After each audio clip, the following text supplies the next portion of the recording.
Hello, welcome. I'm John Kenel, and this is the Property Development Club. Exciting day today, not just because we've got a packed agenda, but it's the Chiefs Blues final.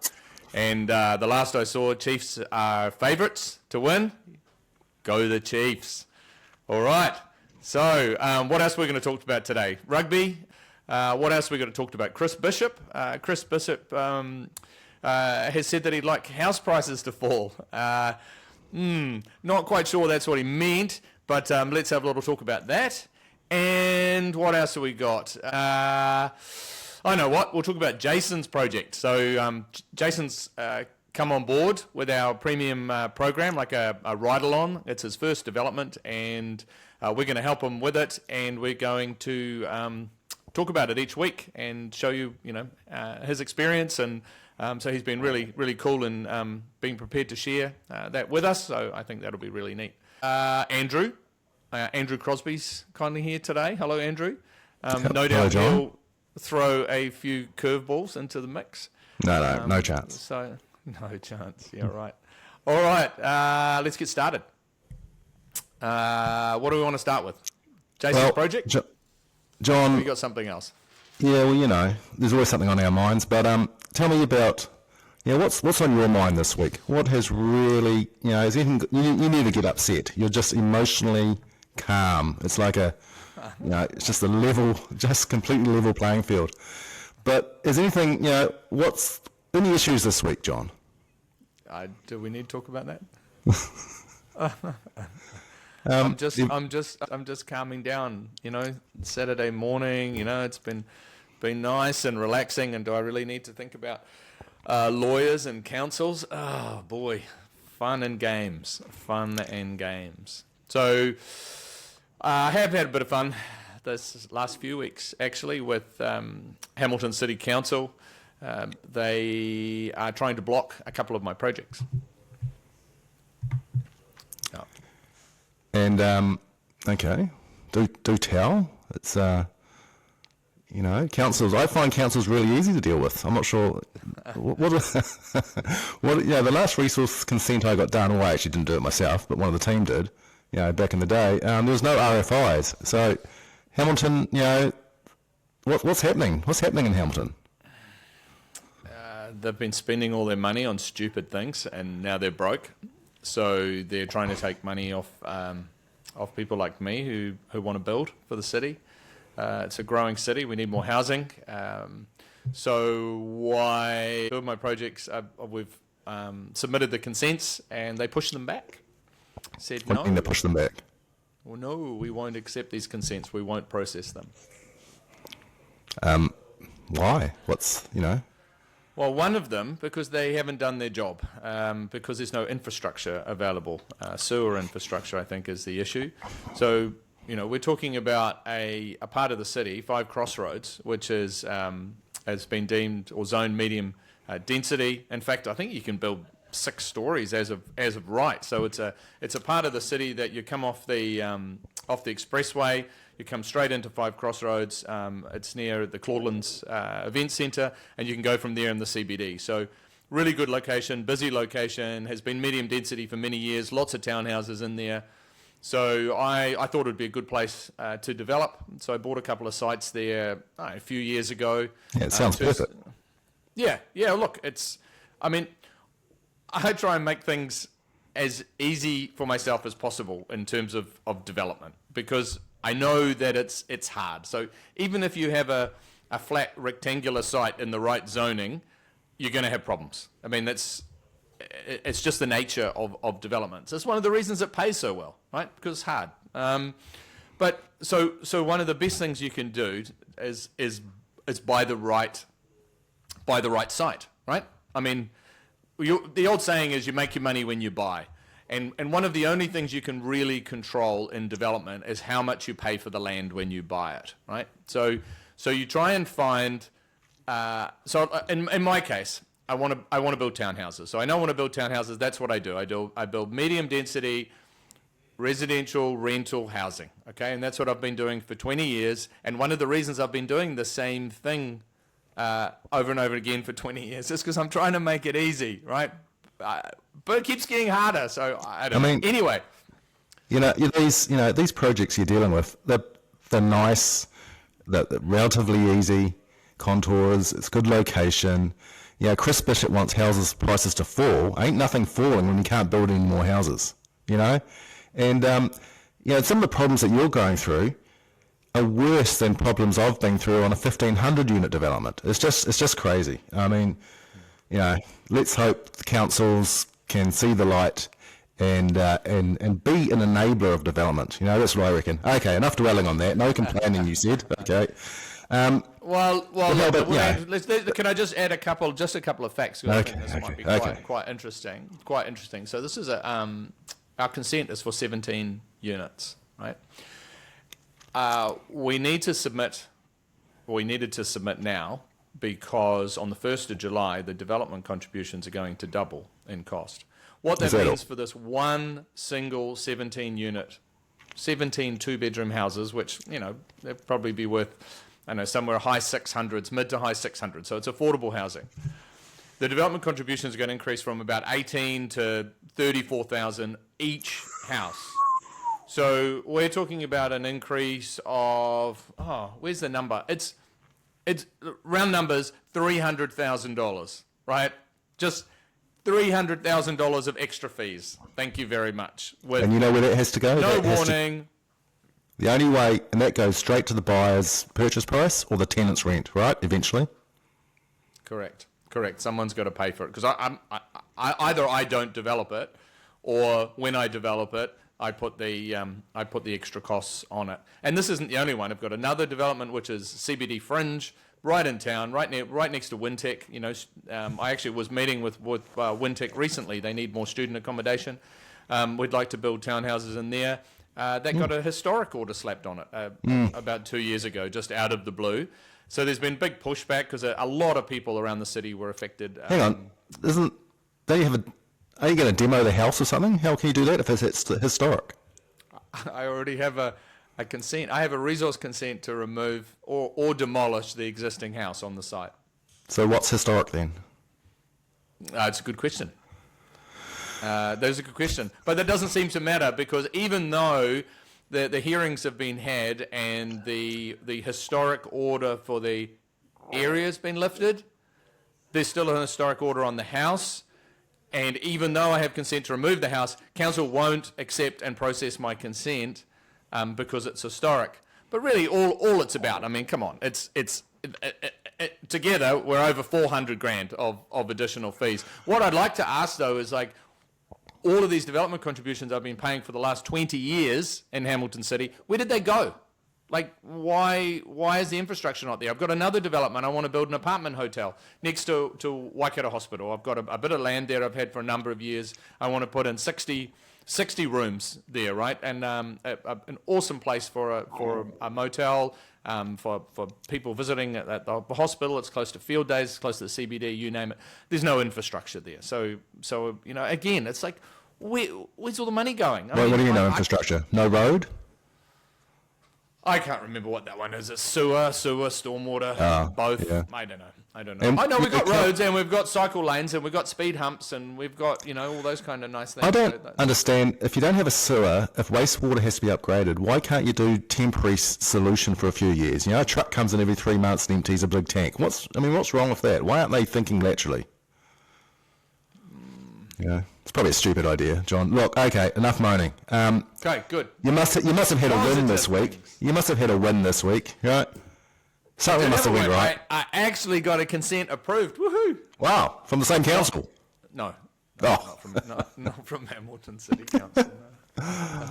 No. No, from another council. Just a little 10-unit site. But I had expected I'd have to go to a hearing.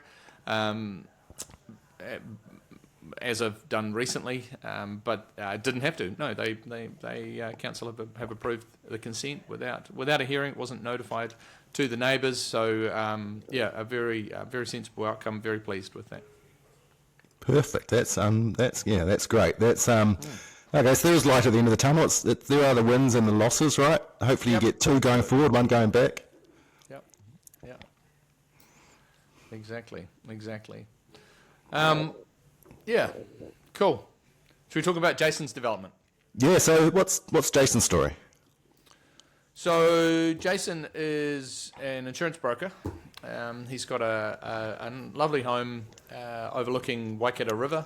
He looks from sort of the Peacock side, looks back over Hamilton Gardens.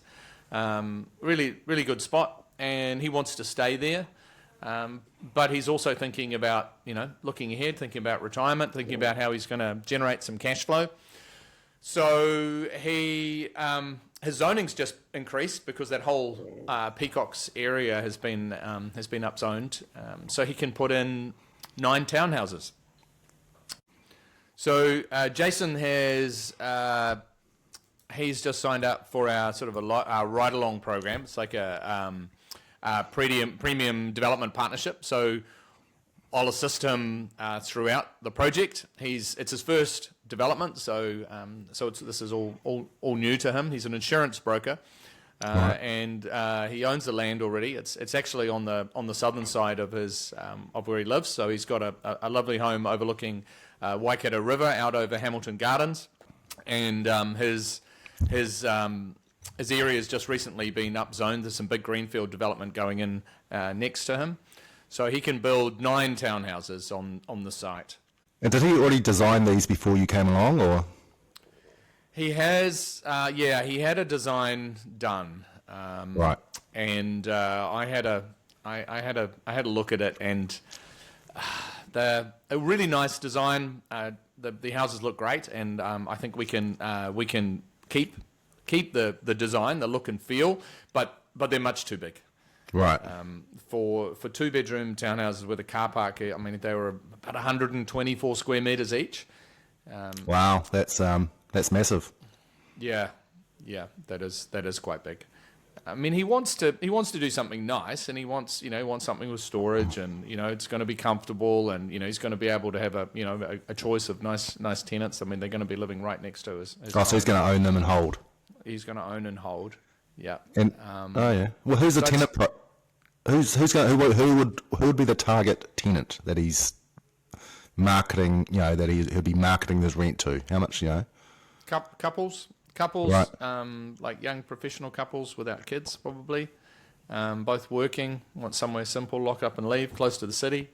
Older people, also, on their own without kids, just want something simple. Could be young people sharing as well, 2 people sharing. And any idea of what rent you'd get there, do you think? 600s. Yep, about 600 a week, I think. Okay, so that's a lot of space for $600 a week. Doesn't work. Yeah. Just doesn't really work. So I'm sort of having a look at. I think we're comfortable 100 squares. Early 100, Including a garage. Including garage. Yep. So up to about 105. So, if we can look at saving 20 square meters across 9 dwellings, 180 squares, we're probably cutting, $500,000 off the price tag of the build. So how's she charging him? $100,000. Yeah. Wow. Well, he's up 400. It's that easy. That's win number 2. That's his win. Jason's first win. Yeah. Doesn't know it yet. Yeah. No, absolutely. He does know it. Oh, he does know it. Yeah. He's pleased. So, but now he's actually got to work. So I've explained to him he needs to get his team together. I've put him in touch with a planner and surveyor, with some geotech guys, and he needs to get the project underway. So there's a lot to organise, but we'll help him along the process and try and make it as easy as possible. It's good that it's good there's people out there still developing. There's a few. There's not many, but there are people out there developing. No, there are. I mean, there's still the demand's still there. I mean, I know that. Or what did they come out? There's some facts this week. Stats: 1,700 new houses a month being completed in Auckland, which is a lot. But that's when were they started? When was the consenting process started? There's a lot of apartments. A lot of apartments are finishing at the moment. So were those any type of dwellings? Yeah, I just saw the headline. Yeah, a lot of those will be apartments, and they started 4 years ago. Right. Maybe started building 2 years or 2.5 years ago. Okay, that would make sense. Okay, be a few townhouses in there too, I guess. So Jason, okay, and yeah. So how are you gonna follow this every week? Are you? Yeah, I think so. I think it'll be a nice sort of recurring topic that we could talk about in the podcast, and sort of I'll see if we can pop some plans in here as well into this video, so people can see the plans as they are now, the sort of the 124 square meter, and then the amended plans as we change them. I think be interesting for people to see that where we're taking the space out, like the top of the stairs. There's just so much room in there that's not really adding a lot of value. So I mean, part of it, I think we can give people a lot of guidance by following this following the process. I guess it's a little lesson, isn't it, that you've got to be careful what you design, that you don't try and design it for yourself to live in. You've got to design it for your target market, and that's quite difficult to get across to the architect or the designer unless they've done it before. And it's just a bit of a lesson that you're choosing your team. Your team's got to fit the profile of your project. It has to fit the profile of the market that you're aiming for, and all those good things. Yep, absolutely. There is a bit of a there's a bit of a trick to doing townhouses as well, doing them efficiently, but still ensuring that they feel comfortable, and they feel spacious, and they've got a bit of storage, and I mean you want to build places that people enjoy living in. I mean it's as simple as that. I mean sometimes people from a sort of a negative perspective are like, oh, developers are just knocking up houses and investors are buying them and making money and whatever. But we're giving people, good places to live. The only way you're really going to, make it work as a developer and as an investor is if the occupier is happy. People have to be happy with that end product. You're not going to be happy as a property investor if your tenants move in and 6 months later they move out again because they're not comfortable. You've got to build a good product. Yep. Now you're doing God's work, John. Now back to Jason. Yes. So he's got nine units. Did you say 9 homes? Yes. Terraces, I suspect. And you're going to show some plans. And I mean, is this going to be like a bit of a live case study? You're going to do videos, and we'll stick a drone up and all those, and see how it gets built, and Yep. the whole journey, right? Above. Yep. That's the well plan. documented. That's the plan. Of course, there'll be no issues with council. There'll be no issues getting consent.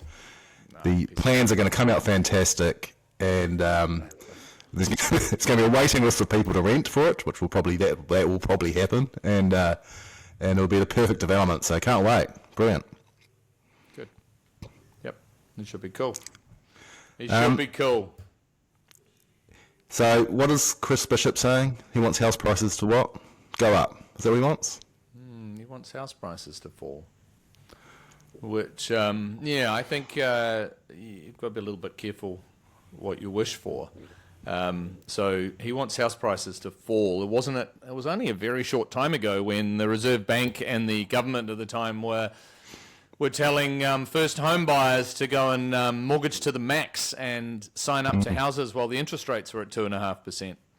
I'm sure a lot of those first home buyers are feeling rather uncomfortable now when their interest rates are 6.5%, 7%, and now the government's telling them that that they want house prices to fall. I don't think anyone wants to be in negative equity. That doesn't sound right. But to be fair on Chris Bishop, I think what he's really talking about is affordability, right? Right. I don't think he's saying he wants houses today to drop. He just wants to slow down the increase in housing, which is one thing that I talk about all the time, right? That's one of the things that development does. I mean, the only way we're really going to slow down the increase in house prices is, well, one of the ways is getting a handle on councils, but that's another discussion. The other way is more supply of more affordable housing. I got a meeting with a developer from Wellington on Monday, and in the hut, they were going to put development contributions up like 3, 4, 5 times. It was unbelievable. What? Really? Yeah, and but him and a few other developers got together and wrote a letter, and the council sort of retracted a little bit. I think a similar sort of thing is happening in Hamilton, perhaps. But Chris Bishop wants house prices to fall, but development contributions are going up and up. And I'm really worried what's going to happen in Auckland. Insurance is going up like crazy. Rates are going up like crazy. I mean, all the costs are going up. Everything all the inputs for development of new housing are going up. Well, how are prices going to fall? Well, hang on. There is one thing that I've noticed, and I've got confirmation in Wellington market, and I've noticed it in Auckland, and I'm not sure about Hamilton, but the build rate has retracted. The build rate has retracted by 10, 15, maybe a little bit more percentage. Okay. And that's across the board, because I've talked to some commercial contractors as well, and they're saying the same things. That's the construction, that's the concrete and steel guys. But just the townhouse, the timber townhouse, maybe you were building at 3.3, 3.4, 3.2 plus GST. Now that's below 3. In some cases less. Don't know how sustainable it is though, with tradies moving over to the Gold Coast and all those sorts of things. So there's been a bit of a respite. And I think, if you look at the market, I like to say the market is mud. It's green shoots covered in mud. Because I know there's a lender out there and he's done a record month. There's people buying land now at cheaper prices and with cheaper construction costs. They're starting to get some stuff underway. It's too few. It's not enough. So, it's interesting, the market. But look, everyone feels happy when the house price goes up, right? Everyone spends money. It gets the economy moving. We keep on going. We can't have house prices fall and inflation going up at 4%, 6%, as Adrian Orr wants us to have it. That doesn't work. And house prices in a lot of parts of the country are actually becoming quite affordable. I mean, you can buy an existing home, 1970s, 600 square metres, 3-bedroom home in Hamilton in the 500s today. I mean, surely that's affordable, isn't it? Well, yeah, it sounds like a bargain. Absolutely. But your interest rate is 6.89%. At least it was on the thing I refixed last week. That's the problem, isn't it? The interest rates are too high, and then the test rates of the banks are even higher. So, who can actually qualify for a mortgage? That's, I think, more of the problem at the moment. We need to get those interest rates down. We also need to get a handle on councils somehow. I mean, councils seem to be a law unto themselves, right? Yeah. And they change rules from one day to the next. Bring in new requirements on site. I mean, we've had cases where inspectors have come on site and something's changed. So we don't pass an inspection, and the building inspector's trying to work out on his app what he needs to do because this thing's just come in. There's no one's been trained, no one's been informed. It's got to the point actually where in Hamilton today you can't buy property, buy land to develop much ahead of time. So in terms of, I'm not even talking land banking. I'm talking. There was a time when I started out, you would find a piece of land that would suit what you wanted to do. Okay, so I want to build 6 townhouses. I look at the locations that allow me to do that. I find a good piece of land. I buy it. Okay. Then I apply for consent. I would get all my consents in about 2 or 3 months and start building and develop it, sell it, move on.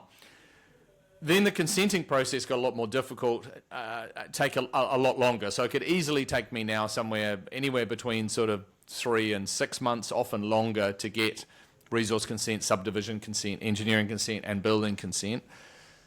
So what I need to do is buy more development sites further in advance, so I've got time to work on them. Now, naturally, that costs a lot because I've got to cover the interest on it, and the rents you're getting on older houses on development sites, I mean, the only reason we rent them out is because it's better than having them vacant. Because you have them vacant, then you have, undesirables move in and trash the place and the neighbours don't like it, cause mayhem. The neighbours don't like it, and on it goes. So we're having to buy land further out so we can get through the consenting process. Well, you got to be careful you don't disturb your model. Remember your property development model. The problem, the risk is now, while you're holding it for those couple of years, councils can just jump in and decide that it's heritage, or it's natural significant, or they can double the development contributions, or they can change the rules and that development site that you had, which worked perfectly fine, no longer works. And that's what's happening today. So I would say to people, if you are thinking of doing developments in Hamilton, and I imagine it's pretty similar in other parts of the country, if you're going to do a development, then get consent immediately, all right? So buy the land, get the consent. At the very least, you need a resource consent. And a resource consent will give you 5 years. So for 5 years, the councils can't change the rules on you, and they can't increase the development contributions as long as you have that resource consent. So don't think that because you're buying it today and the rules allow you to do a certain thing on the site today that you'll be able to do that in a year's time, because you may not. Just remember, if you become a developer, and this is something that we will talk about in the Property Development Club, public enemy number one for a property developer is your council. Those elected officials and the people who work at the council, who are there to run your city and make things work for you, are the biggest risk to your business, right? If you go out of business doing development, if you lose money in a development, chances are it's because of the council. Really, they are your biggest risk. Well, none. The market can change, the interest rates can change, buyers could pull out. All kinds of things can happen, but your biggest risk is your council. Well, to be fair to the councils, the last government in New Zealand really pushed them around on a number of things. So, so in some respects, it's not all of their own doing, but the lack of planning of infrastructure is just obscene, really. I mean, it's just everywhere. I guess another thing to think about is, and I was talking to a developer the other day, I won't mention any names, but he's been doing something very similar to you, and he's recently gone a bit bigger, and he's just realised that once you start having to go to council and talk to urban design panels and get consent where it's very subjective, that just creates another nightmare layer of bureaucracy that ain't helping any supply. So, Mr. Chris Bishop, you want house prices to fall. Me and John just don't want them to rise rapidly as they could potentially do, because the supply's drying up. It's getting so much harder. Every day it takes longer to do development. It costs a lot more money, and it's. I think rents are going to go up. I think rents are going to go up a lot. We already have. You look at the quality of immigration. I'm certain the feedback I'm getting is that we're importing a lot of low-skilled people from China, India, Philippines, Fiji, and a lot of those people can't afford to buy a house, right? They're coming in and they're going to work on minimum wage. Yep. They're not going to be able to buy a home. So I think there must be a lot of crowding and overcrowding in houses. No, there's definitely overcrowding in houses. Yeah. Because we haven't really seen it in rents. And another thing that's happening with rents at the moment, rents have, what did I read this week? I think national rents are up $25 on average to the end of April, the 12 months to the end of April, up $25. But I've also heard that rents are softening in Auckland. So, but I think a lot of that is this supply that's still coming on from projects, like you said, Andrew, that started 3 or 4 years ago.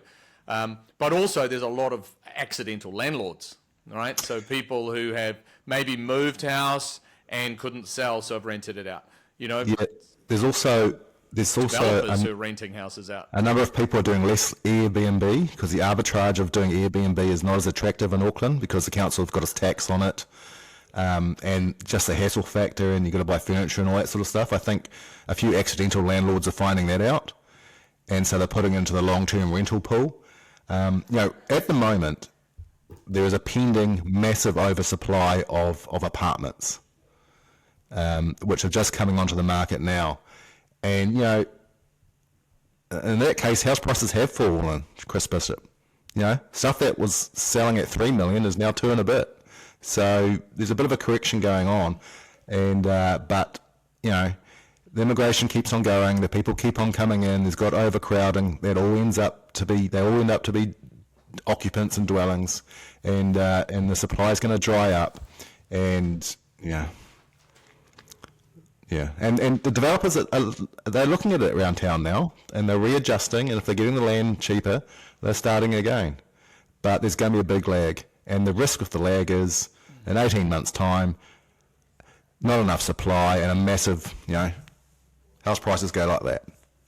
Happens every cycle. Yep, it is just part of the cycle. It is just part of the cycle. And it's a little video I put out this week. I was just reminding people about that because I had to remind myself I was getting a bit negative and thinking, oh man, house prices are never going to come back. They're just going to keep sliding all the way down to zero. But yeah, it's just the way it is. And it's winter. And that doesn't help. It gets dark and wet and cold. And if you're like me and you miss the sun, then it's pretty easy to look for the negatives. But it's part of the cycle. It's tough at the moment. A lot of people are doing it tough. A lot of people aren't making money. But it'll get better. Yeah, hang in there if you can. That's the key, as much as possible. You're talking something about the accountant earlier. Something about your accountant owning property or something. What's that all about? Well, it's kind of along the similar lines, really. It's about, or some of it's mindset. Success leaves clues. That's what I was thinking about. Success leaves clues. I mean, generally, if you see people who are doing really well at something, whether it's sports people or business people or whatever it might be, they're generally doing something different than everyone else, right? It's not usually luck. They've generally got a plan. They've been doing it for a long time. They've got a process, or I don't know. They've got a good mentor, or whatever it might be. Their success leaves clues. So what I was talking about with accountants was that was just one example. If, for example, you had rental property, if you had a couple of rentals, then Yep. I would ensure that the accountant that I used owned rental property. It's as simple as that, right? I mean, get advice from people who have succeeded in the thing that you're asking for advice on. Lots of people are prepared to give you advice, but make sure they actually are, they're actually winning at what they're doing. So can you imagine if an accountant had a bunch of their own rental properties, would they know more than someone who didn't? They'd know the tips and tricks. They'd know every single trick. thing. Exactly. They'd also looked at ways to, not just on the tax side, that ways that how can we maximize our income. Maybe in this area it's good to furnish property, or maybe they've worked out that painting the living area every 3 or 4 years just brightens the place up, and they get better tenants, maybe get a little bit more rent, whatever it might be. But you're going to get better advice from people who have done it, who are good at it, not just have done it, but are actually good at it. Because there are a lot of people out there, especially online, and who are selling your stuff. They're the expert, and they've been doing it for 2 years. Give me a break. Yeah. That's yeah. How many years have you been doing this? 20 something. Bought my first rental 27 years ago, and I 27 still own it years. today. Okay. When was your first? How long was your first development? Ago. 2003, something like 2000. Okay, 2 decades. 2003, Yep. 2003 or 4, yeah, it'd be 20 years ago. Yep. Okay. Yep. You passed the experience test. Well, and that's another thing. One of the things that we're talking about in the Property Development Club, besides doing developments, is about actually building wealth, right? And we're not talking about making money to buy a Lambo, or to just to be a flash Harry. We want to help people learn how to generate wealth so that they can look after themselves and their families, right? That's what wealth means for me. It means you're in a position where you have a bit of extra money if you need it. And I don't know, if you had to get on a plane and take one of your kids to the States to get an operation, for example, that you could do it, right? That if you needed, someone was giving you a hard time, you find the best lawyer that you can, and you can afford to hire them and protect yourself. That's what I'm talking about, building wealth. So Yep. So so I want to sort of drop in concepts around this again as we have these regular talks. But one of them around money. One of the ways that you make money is by adding value. And I think Zig Ziglar put it really nicely. He said, you can get whatever you want if you just help enough other people get what they want. Okay?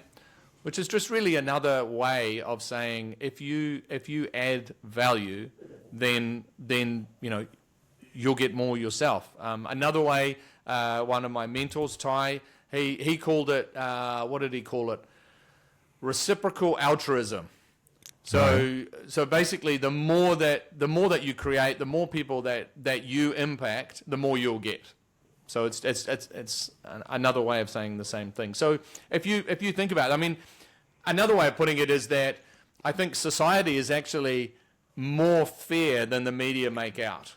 Okay, I mean, if often the people who are doing really well have worked really hard and have focused on it and have done it time and time and time again, and they've succeeded, and often people who are doing really poorly, maybe there's something they could change, and I mean, and so I think a lot of it comes down to you and what are you doing, and we could all do more, I could exercise more, I could eat better, there's all kinds of things. I'm trying to read more. I'm trying to read a book a week. There's so much that you can learn. You've got access to so much. I mean, just Chat GPT, anything you want to know, bang, you just jump in there and you've got the answers. Well, so, maybe the answers, yeah. Well, not to everything. But. Not to everything. I like the drawing thing now. The Chat GPT. I don't know what I'm using. Some Microsoft drawing a picture for you. That's quite good.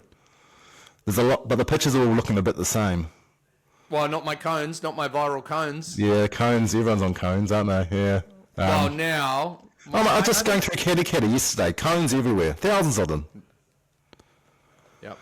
They've just passed some legislation about that. They've changed the legislation now around cones, so hopefully we'll see less of them. Yeah. It's just getting out. Everyone wants to hear me shut up about cones. That'll be good.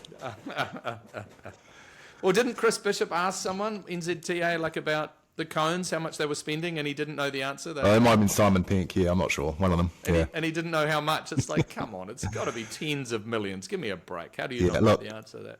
Look, Chris Bishop, you get rid of, you make traffic management appropriate.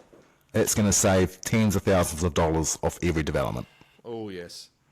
Yes, I remember one we did on Beers Court in Hamilton. It's great. It's a busy intersection, fair enough, but we had to. It was the first time I actually had to upgrade a water line. So, in the past, we just paid our development contribution per water connection, and then out of the blue, council decided that there wasn't enough water capacity there. So I had to upgrade the water line, which meant I had to get a council-approved contractor to do it. And it ended up costing $92,000 to run a little bit of blue water pipe about, 50 metres past about 6 neighbours. A third of that $92,000 was traffic management. About a third was administration, council fees, rubbish, and about a third were the drain layers who actually, dug up the berm and laid the pipe. A third of it for a little tiny job like that. Oh my gosh, how much do we spend on roads each year? It must be horrendous. I'm just hoping, we've got a bit of an international audience. You had your friend from Chicago who sent you that nice text saying he wants to be a property developer now, even though he knows nothing about it. But I'm just hoping people in Chicago and Phoenix and Australia and all these places, I hope they don't have the same problems with infrastructure. There are a lot of wishful problems thinking. in the Western world with It's a tightrope, isn't it, to sort this out and. Yeah. Okay. Cool. I think we're. It's going to be awesome listening to Jason's journey. Really, I'm looking forward to that. Yeah, me too. I think that'll be cool, especially when we get on site, do some videos of what he's up to. Video the contractors. Maybe there'll be a little bit of drama here and there. It's always good entertainment. We'll do our own version of the block. What do you reckon? Yes. Cool as. All right, very good. Thank you, Andrew. Well, that's a wrap up for the Property Development Club podcast today. If you are interested in learning more about becoming a property developer, I wish I had a page for you to go to. The Property Development Club Coming Soon page is coming soon. Honestly, next couple of weeks. In the meantime, just look up my name, John Kenel, Kenel, John Kenel on Facebook or LinkedIn, and just message me. We'll add you to our wait list. We've got a lot of people already eager to learn more. What I'm thinking at this stage is the first step is going to be a digital course, right? So I've downloaded as much as I can from my experience of the last 20 years doing property development, and I've put it into, we're going to put it into digital format, okay? It's going to be interactive video, so you'll be asked questions, you'll be able to answer, the video will pivot according to your response, and it'll give you a really good outline of how you go about doing a development. It's enough that you could do it yourself, you would know what to do next, but I think what we'll probably have is we'll probably have a couple of different options. So here's the initial video course, gives you a really good overview of property development, and then it'll sort of go from there. Maybe, I don't know, maybe we do weekly Zoom calls, or maybe we even, there's possible coaching. Not really sure yet, and that's where we're going to go out to people on our list shortly and sort of ask some questions about what do you want.